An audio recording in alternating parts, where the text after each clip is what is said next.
Alam nyo, kwento ko lang po sa inyo ang huling balita ko kay Tatay Digong. Matagal kaming magkasama. Alam nyo, higit pa sa tatay ang turing ko sa kanya. Anong gusto nilang gawin kay Tatay Digong? Kung kaya nilang ipadala si Tatay Digong doon, gawan nyo ng paraan paano siya ibalik dito. Ako naman po, buklatin nyo man ang, pag namatay ako, buklatin nyo ang katawan ko. Duterte po. Sir, maraming salamat. Ikaw yung bukod tanging Pangulo na naawa.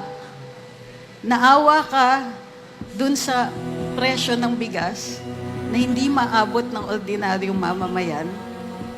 Naawa ka sa ordinaryong mamamayan na balik ng balik nagpaparenew ng driver's license. Na balik ng balik nagpaparenew ng passport. Kayo lang po yung naawa nung nakita ninyo yung mga ordinaryong mamamayan na nakahiga sa harap ng DFA. Ano ba ng partido natin? Kapwa Pilipino tayo.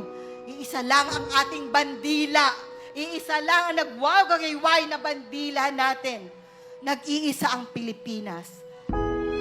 Hindi mo kami iniwanan. Ikaw lang ang leader ng bansa na ito na lumaban sa kriminalidad, droga at korupsyon mata sa mata. Inalay mo, Tatay Digong, ang buhay mo para sa amin, para sa aming bayan. Kaya Tatay Digong, kung nakikinig ka at napapanood mo ito, hindi ka namin iiwan. Maraming salamat sa inyong lahat na nandito. Hanggat naniniwala tayo, may pag-asa tayo.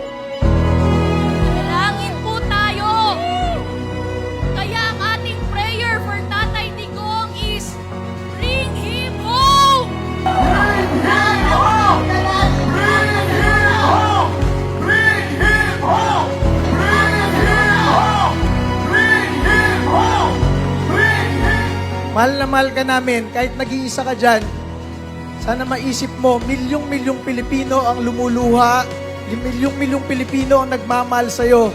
Isa kang bayani ng Pilipinas na buhay. Hindi namin nahahayaan na mamatay ka dyan, iuwi ka namin sa bansang Pilipinas. Higit sa lahat, kailangan ni Tatay ng ating dalangin. Maalala ko nung presidente siya, marami kaming pinauwi na OFWs. Res, maraming salamat po sa tulong nyo sa lahat po ng OFW, sa mga nakaabil po ng amnesty. Maraming salamat po talaga. Tulad ko po, minsan matigas ang ulo, ayaw kong umuwi kasi nga po masarap magtrabaho doon, malaki ang sweldo. Pero natatakot din po ako. Sa Jeddah lang maraming gusto talaga si President Duterte. Nag-iiyakan pa sila kasi yun nga, daw ng amnesty. Sa tagal-tagal nila doon, mayroon doon 17 years, 20 years. Ngayon, nakauwi na sila. Nagpasalamat po ako sa ating Pangulong Tatay Duterte. Thank you talaga kasi kung walang amnesty, hindi ako makauwi. So, maraming salamat po sa ating presidente at nagpapasalamat kami na hindi kami nagkamali sa pagpili sa kanya. Sa aming mahal na Pangulo, maraming salamat po sa inyo. Kundi dahil sa inyo, hindi po kami nakakauwi. Maraming salamat. Malaking papasalamat po sa inyo ng marami. Salamat po. Sa totoo lang, ako mismo, sa Bahrain, meron isa dyan na sentensyahan po ng death sentence. Ginawa namin ni Tatay Digong ng paraan, sumulat sa king. Mapakabuti nila. Hindi sila tumalikod sa akin. Kung ano sinabi nila sa akin, pinangako nila, ginagawa nila talaga. Sumulat si Pangulong Duterte sa hari ng Bahrain na wag yung ano ko doon, wag masintensya ng bitay. Kaya dininig doon naman ng hari doon dahil sa dalangin ko rin. Gusto ko magpasalamat sa kanila ng harapan sa ating Pangulo Duterte at Senator Bongo. So, ibig sabihin, Pilipino yan, gusto natin makabalik dito. Gagawin natin ang lahat ng paraan. Ito, bakit baliktad? Bakit tayo pumayag? Hindi siya dapat dinala doon. Dapat sa korte natin dininig ang kaso. Kaya kayo, gobyerno, bring him home! Bring him home! Gawin natin sa mahinahon na paraan. Hindi sa digmaan. Wag! Doon tayo sa matahimik na paraan.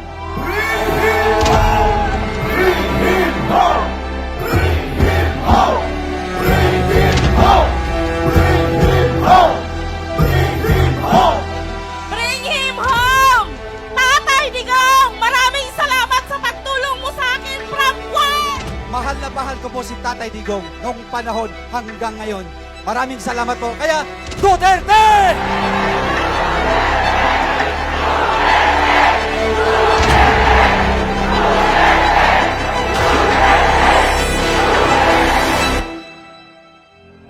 To the international media, this is not about Duterte and Marcos.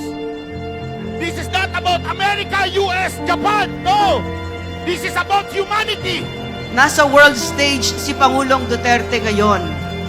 May pagkakataon na ang buong mundo ay maririnig ang boses ng Pilipino at maririnig nila kung bakit mahal ng Pilipinas si Rodrigo Roa Duterte.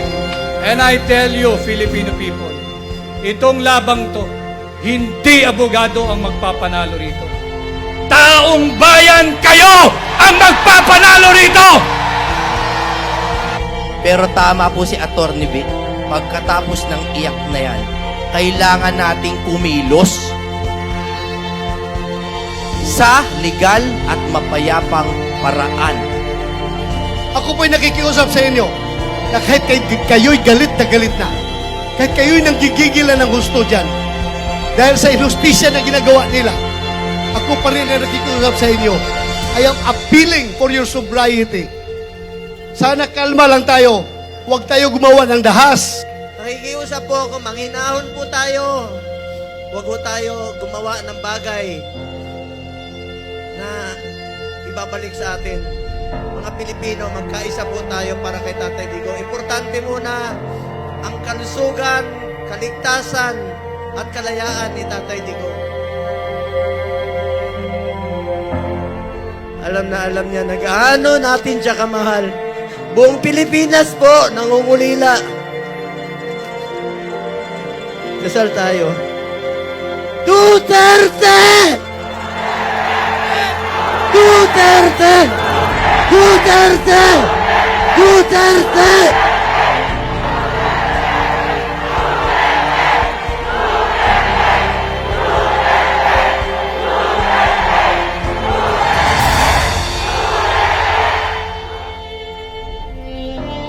God is good. God is great. He will balance everything. Sometime, somewhere, somehow. And we will wait for that.